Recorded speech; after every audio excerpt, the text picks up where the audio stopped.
Hi folks, Speedway Tag here. Out in the sunshine today to show you a new, well, not really a new game, but another game. Codinca is another abstractish kind of game. The theme is fairly deeply written, and it says there, deep within the rainforests of the Yucatan, rival teams of treasure hunters have discovered the lost city of Codinca.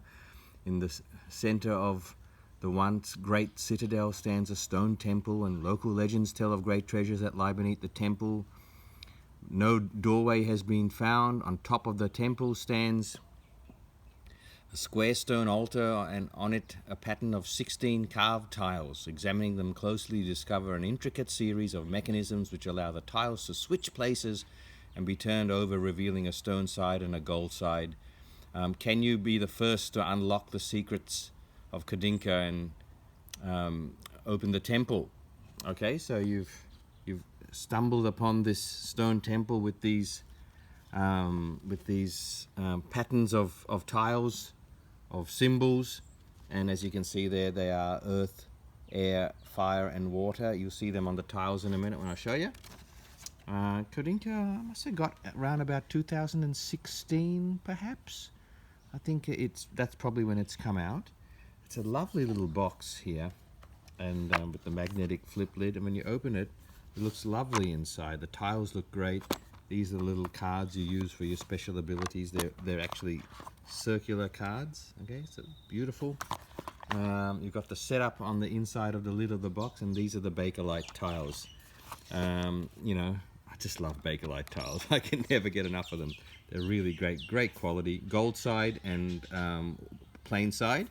And we have to set up according to that setup over there. So I'm going to try, you notice how some of them are gold side, some of them are white side. You've got to get that spot on. Okay, so I'm going to try and do that while we're speaking. It's a lovely little abstract game, Codinca. It's for 2 to 4 players. It works pretty chaotically, I'd have to say, with 4. And because there's a lot of flipping and moving of opponents' pieces here. Okay, and if you don't like people messing with your plans, you're gonna get frustrated quite quickly with Codinca. But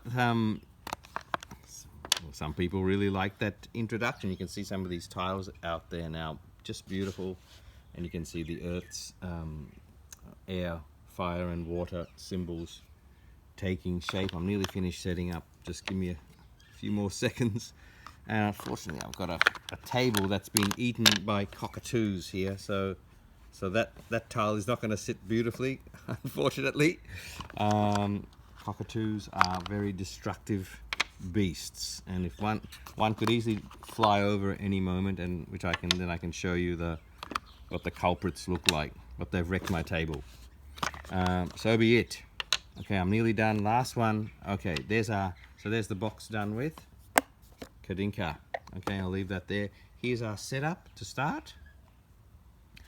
Oh, it's not symmetrical. You know, I'd love it to be spot on, but my table is not very uniform. Okay, so we start with that setup all the time. Each person gets a different color. So and there's 4 tiles of each color. So let's say I'm playing green. Okay, so these are my 4 green tiles there, and there's 4 other colors and 4 of each color. Okay, what you're trying to do is, by the various movement mechanisms that you're allowed, you are trying to get your tiles into these patterns. So everybody is given 4 of these patterns, and they're a little bit different each one. So first of all, we got the square, and I've got to get my green tiles into a square with only the white sides up, no gold sides up, somewhere in the grid. When I can do that, I can discard that objective, and I'm done.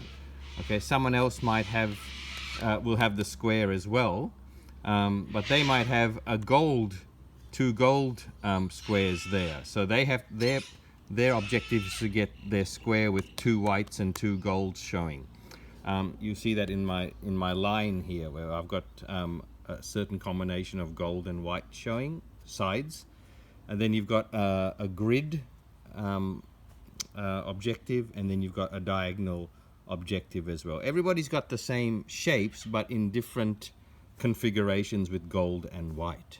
Okay, so those are mine, and they're secret. The other people don't know that I'm going for these, and I'm trying to, by the movement mechanisms, I'm trying to obtain all those, at some stage in the game, get my tiles into those 4 positions, and if I can do that before anyone else, I win. We've got some helpful what's called spirit cards over here,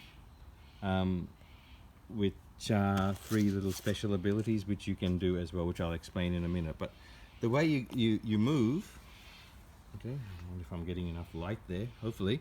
The way you can move is first of all, you're allowed to do a combination of 2 things, okay? First of all, you're allowed to switch, and that is switch 2 tiles next to each other, even diagonally. Okay, so I might, on my turn, do a switch like that, and switch that tile, okay? You can also do what's called a flip, which is flip any tile, even your opponent's tile, from the side that they're on to the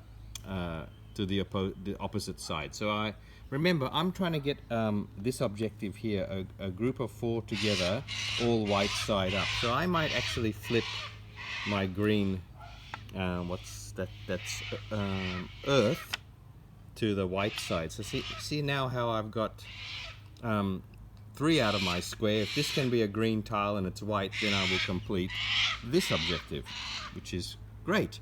Okay, so switch and flip is what you can do. You're also allowed to switch, then switch, so 2 switch movements. And you can also do flip and flip as long as one of them is your own tile. What you can't do is flip, then switch. Okay, that's your only restriction. Okay, so that would be my turn. Someone else might come along and say, okay, I can see he's going for his square, so I might move that out the way. So the red player might do that to mess me up, and then the red player might switch their gold, oh, maybe not their own, they might switch my green to gold. Okay, and then the purple player might come along and do a switch and a switch. So they might go diagonally like this, and then horizontally like that. Okay, hope that makes sense. And all this is cat and mouse, really. And as you can imagine, if there's four players playing, your well-laid plans can get messed up pretty quickly, as everybody is switching and flipping and trying to get your tiles into these patterns. The way the spirit card works, you can add this to as an action to your turn. Here, that card you can see will turn a group of 4 in that direction. So if I played the spirit card to do that, I'd find a group of 4 and move them. So move this one here, this one here, this one here, and this one here, if that helps. And also the what's called the line push, which is this one, where you find a complete line, which is vertical or horizontal, and you move the last one to the top and move the others down. So you've got that nice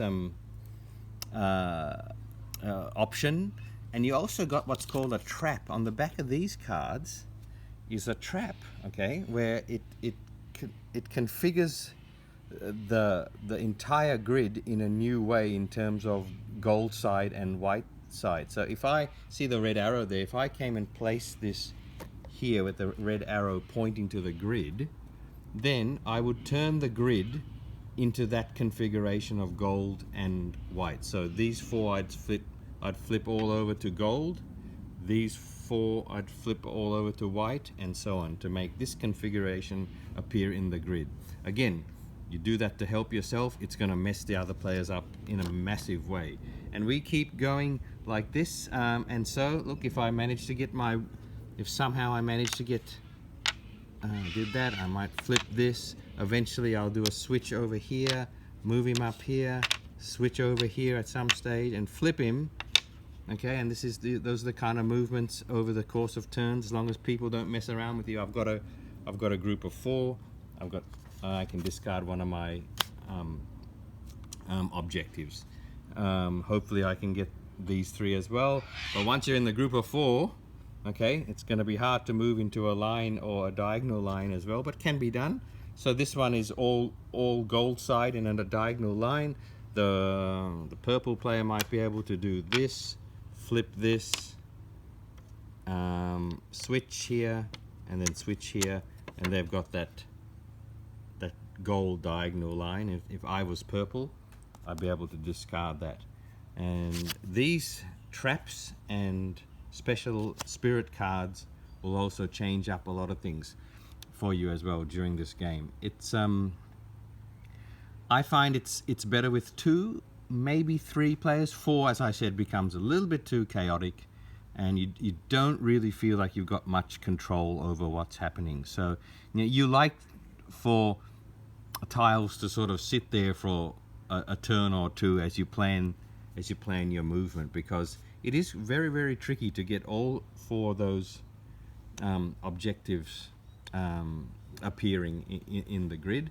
But it is a very nice abstract game. It's a very nice, it's not super thinky. So when you, for example, sitting out here in the garden, okay, you can sit down here and play this and have a nice relaxing time as you try to manipulate this grid. But that's Codinca.